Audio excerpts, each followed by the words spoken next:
Hard to believe we're halfway through the summer, or a little bit past halfway now.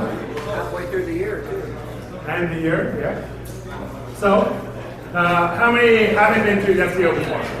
How many new faces do we have here? All right? Okay. Okay, so we've been doing this event for the past 7 years. These are the folks that are running the event, and if you need to reach us, feel free to do so on Twitter or via email at talks@devto.ca. The hashtag for the evening is #DevTO, so if you're tweeting any photos or quotes from the speakers, please include the hashtag so our team can follow up and continue the discussion with you online. The DevTO Code of Conduct is now in effect. So DevTO is dedicated to provide a harassment-free experience for everyone, regardless of gender, sexual orientation, disability, physical appearance, race, or religion. And if you want to read the whole Code of Conduct, it's available online. It's really important for us to make sure everybody here feels comfortable and has a good time. So with that short line, don't get drunk, don't do anything stupid, and you're always welcome here. Next, our tickets launch on the first Monday of each month. That's on meetup.com, DevTO events. Videos and presentations get posted on SlideShare and YouTube. And then we're always looking for speakers. So if you are interested in talking to an audience of this size, feel free to send us a quick description of what your topic is and title, I guess. And then we'll get back to you about when we can host you at one of our events. And thanks to these wonderful sponsors for supporting DevTO, keeping it free for our guests and audience, and for Wave for hosting us tonight. We have here James, who's going to tell us a bit about Wave. Welcome to the space. Thank you. Thank you everybody for attending. So this is our office here at Wave. So basically at Wave, we're a software development company. We build financial tools for businesses. So we build accounting, invoicing, payroll, different types of software that basically frees the business owner to do what they want, which is basically. Wow. Oh, yeah, so the core offering, our accounting and invoicing is free. So if you are a freelancer, you have your own business, take a look, waveapps.com.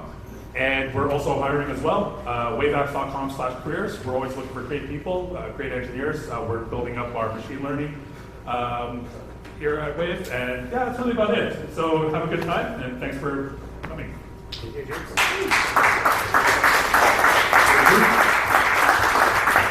DevTO has actually been using Wave for the past 7 years, and it's been completely free and wonderful. So highly recommend it if you're a freelancer getting started. Okay, so our first, before actually going to the speakers, a couple of short announcements. So the TechMasters Slack channel is our official Slack group for DevTO, and you can join that at techmasters.chat. Keep in touch with this community as well as other communities across the city. Functions 18 is a serverless conference happening in Toronto, September 28th at Talus.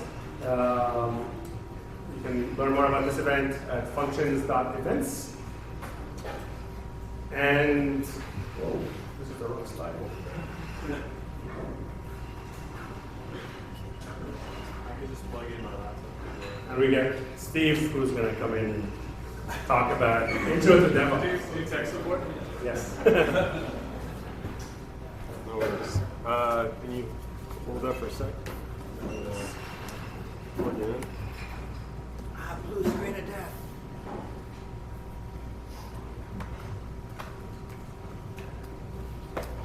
Welcome, Steve.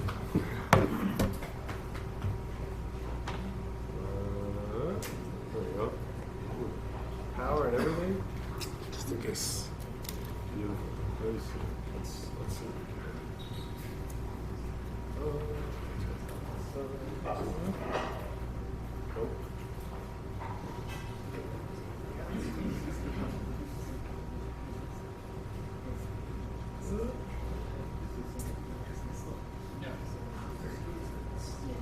Fantastic.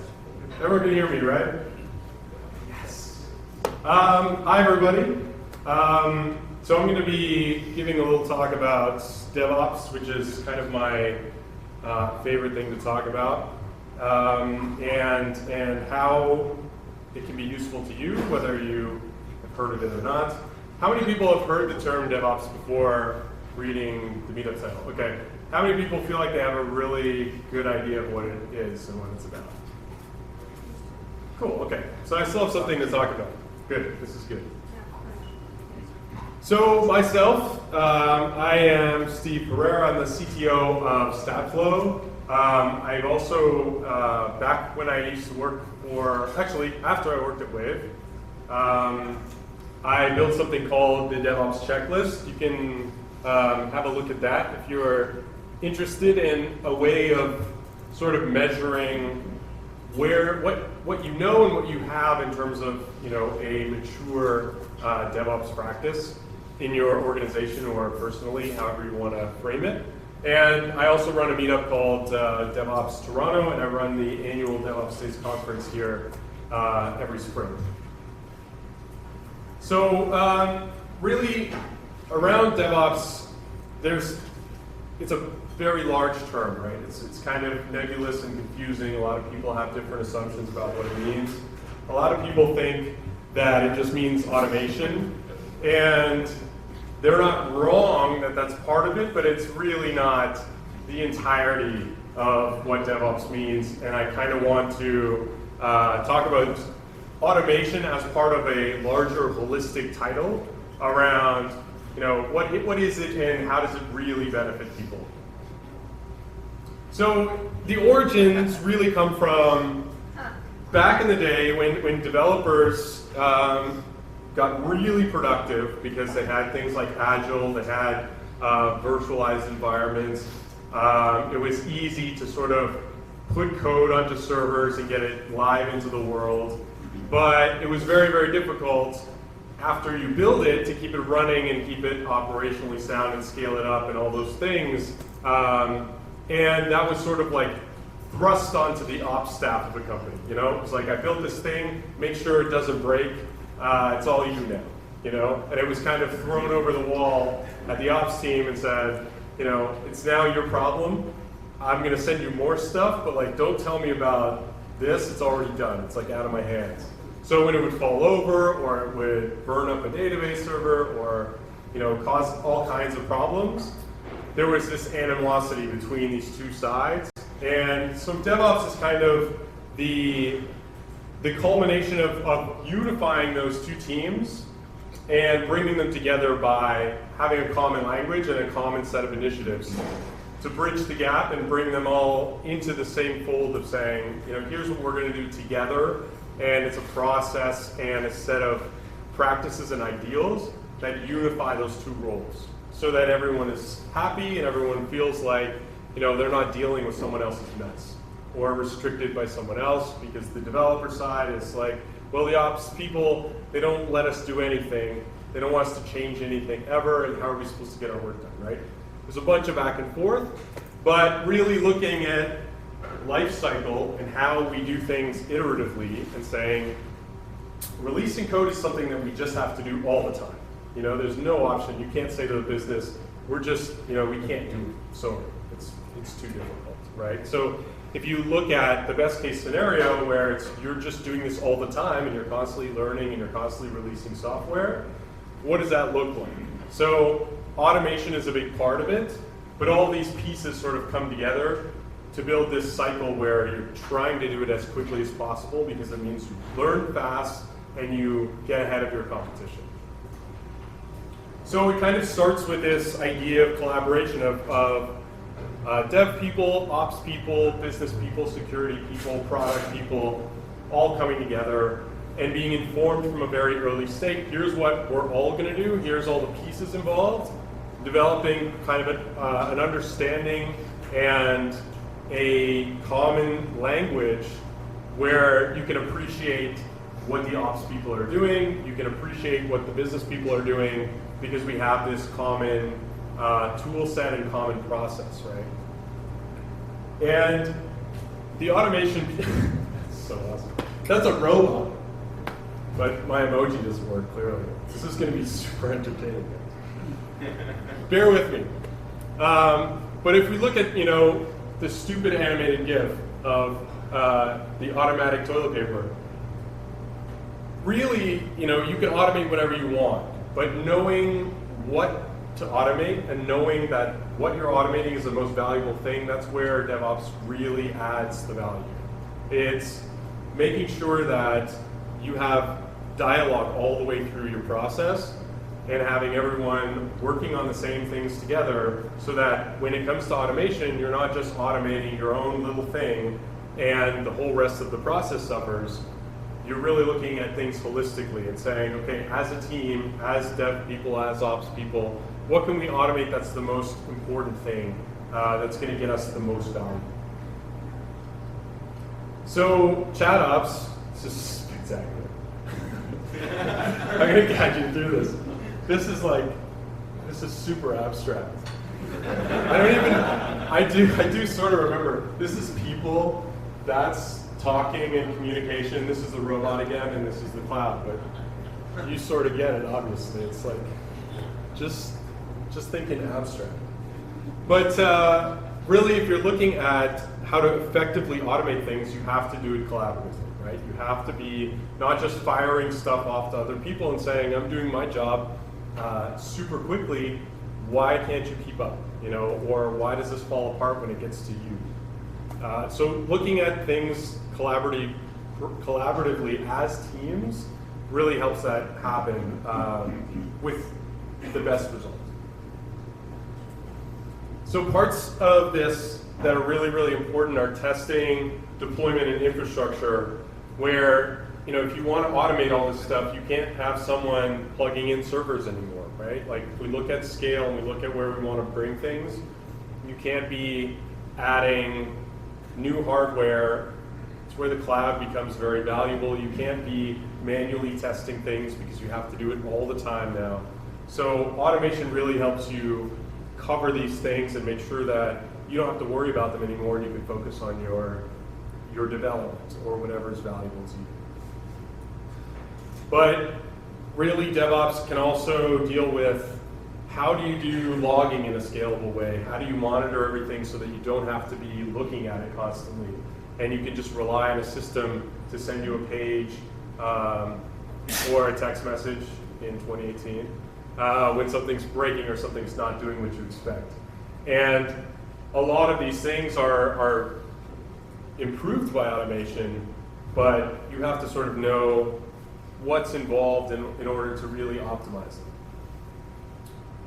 it. And underlying all of this, you can have the best intentions in automating everything that you want, but the human side of it is the most important. It's the thing that really will make or break anything that you try and do here. So I can't emphasize that enough, is try to investigate the effects of empathy, burnout, high trust environments, because when you're working with different roles and different capacities, all the human stuff is really what gets in the way. And DevOps has come a long way in kind of bringing that to the forefront, and things like advocating for postmortems and looking at who's actually doing manual tasks in a process and who's a single bottleneck, who's the only person who knows about a certain thing. All these things can make the best automation fall apart because they're the things at the edges. So really at a high level, if I were to summarize, it's kind of agility, collaboration, automation, and humanity are the key ingredients here. And there's a bunch of different acronyms that people will use. But really it comes down to these core fundamental ideas. And you can layer in any kind of tooling that you want, but these things are universal, right? You could be using Kubernetes, you could be using AWS, you could be using Vagrant, any programming language you want. All those things are very specific and they differ by situation, right? So I'm not going to stand up and recommend everyone should be using Kubernetes because not everyone should, right? And specific tools really don't matter. It's the principles that matter the most. So really, like, how do you get off the ground with any of this stuff if you want to go back to work and kind of implement something that will be high value? What would I give you leaving here as something of value? My favorite thing to tell people about is a concept called value stream mapping. Can I get a show of hands for how many people have heard of value stream mapping before? Cool, okay, good. So value stream mapping kind of comes from old school manufacturing. So you would have a raw materials on this side, and you would have a product on this side. So let's say you have steel and you have a car. What are all the steps that go into making the thing that you're trying to make? And if you go back to the idea of DevOps, that cycle, it plays really well into manufacturing, but we're kind of beyond that now because you no longer have the constraints of like a physical factory. You're fanning out and fanning in different pieces, and a lot of them are very agile and scalable. So manufacturing is kind of where this comes from, but now we're looking at 2018 and beyond is look at a process, let's say your software delivery process for one. Code goes in, people using the system in production are on the other side. And there's probably very, very few people in your business that know every single step and who does what and how long it takes and what is the one thing in that process that needs improvement more than anything else, right? And I think a lot of people will take that for granted, and it ends up slowing us down because we all sort of focus on the areas that we think are important without necessarily measuring at a high level all the time to try and figure out, well, okay, I thought it was this, but it's actually this thing. So in practice, what does that look like? It's kind of like this, where you have mapping your whole process from start to finish. It's like you can all just get in a room and put up Post-it notes, but breaking down every single step and saying, okay, we know this thing is, it could be 10 minutes, but it could be as bad as 2 days, right? And so a really detailed value stream map will have the average and the worst case scenario, and you sort of measure each step by the average and the worst case to find out, okay, what we want to do is minimize the difference between the average and the worst case so that the average is always consistent, right?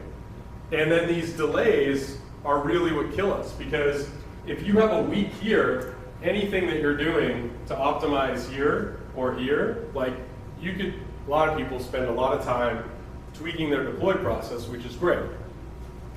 But bringing this down from 15 minutes to 10 minutes is not as big a deal as bringing this down from a week to 5 days, right? And a lot of people will miss this because, you read an article and it talks about, optimizing your deploy process, or it talks about how Amazon is deploying 1 million times a day, and you get a little, excited about the one thing that you can do in that space. But I would encourage everyone to sort of go back and say, okay, well, this thing that we do all the time, if I don't understand it, can I find someone who understands it? And then if nobody really understands it, try and do an exercise like this. You can do it on your own, but it can serve as a really good way of communicating with the rest of your team and saying, can we all agree that this is a problem, this week here is a problem?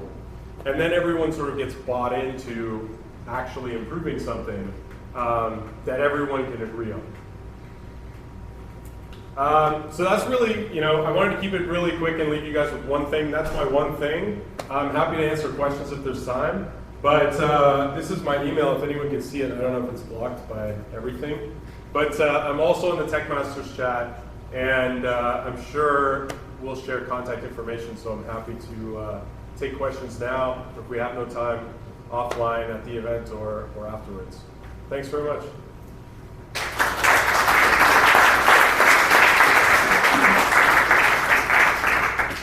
I should keep this, I'm going to keep this on for questions.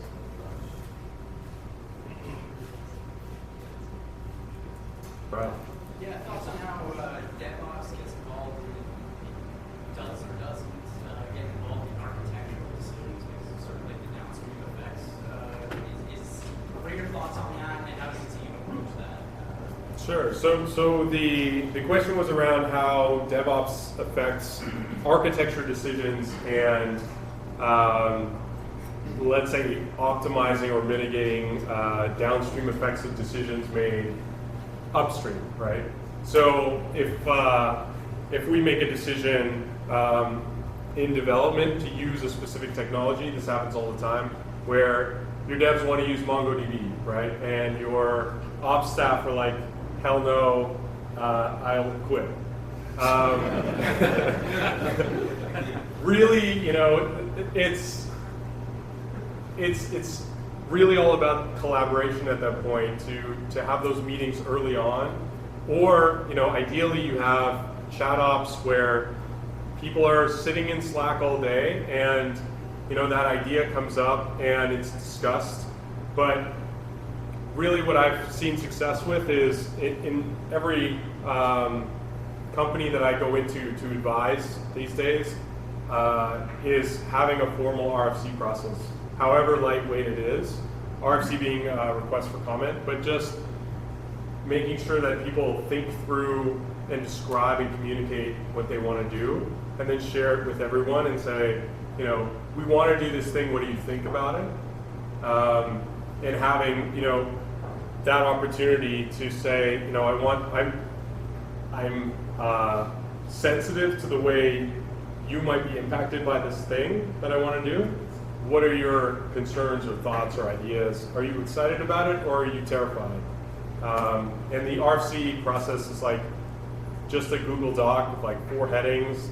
Fill out as much as you can, but it might get kicked back to you if it's crappy. And then, you know, that's feedback that's valuable upstream, so that your downstream folks aren't thrown under the bus. Does that make sense?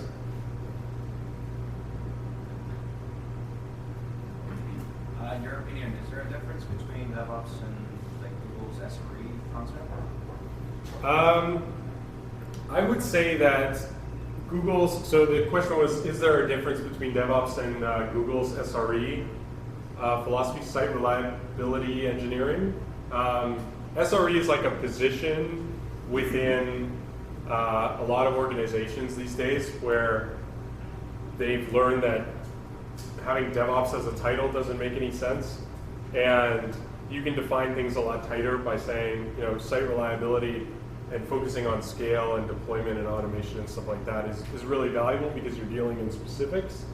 So I'm a big fan of SRE as a job title as part of like a holistic DevOps approach or methodology inside of a company.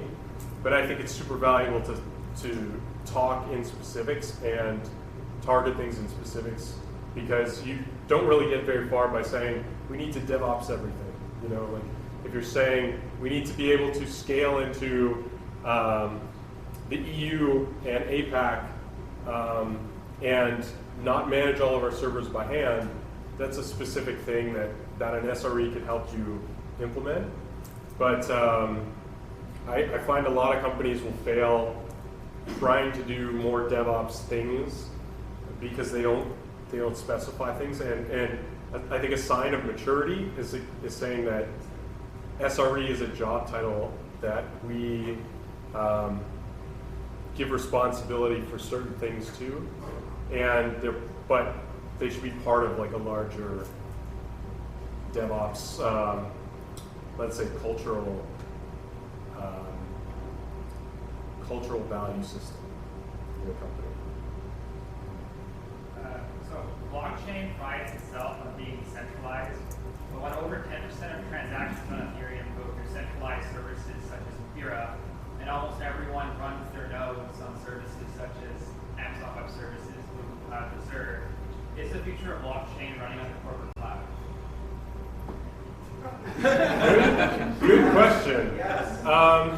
So I meant to actually mention blockchain in my talk. Not because it's a blockchain talk, but because I want to tie it in with what Brian's talking about.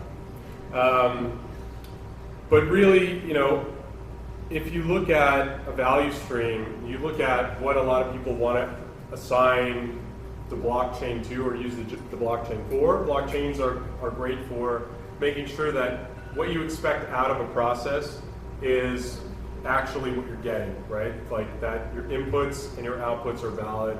And so I think, a lot of blockchain work is kind of facilitated by thinking of things in value streams.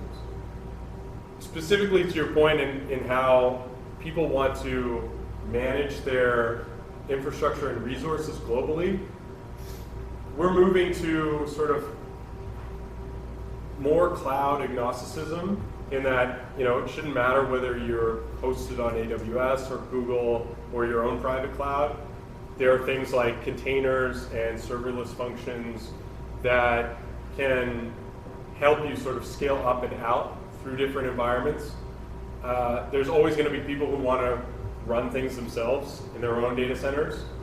And so I don't think we're ever going to do away with that, but I think everything that we can do with cryptography and encryption makes it a lot easier to scale to areas and environments that you don't own, where you can just be confident that what you're running in that space is what you expect and it behaves the way you expect, and you don't have to, you can kind of take it for granted, even if you don't run it entirely yourself. So I think we are moving to more decentralization in infrastructure, in development, in running code. And it's just been increasing over time. But definitely, I think blockchain can be part of making sure that that is safe and reliable and what we expect to get out of it. How many people expected me to give a blockchain talk?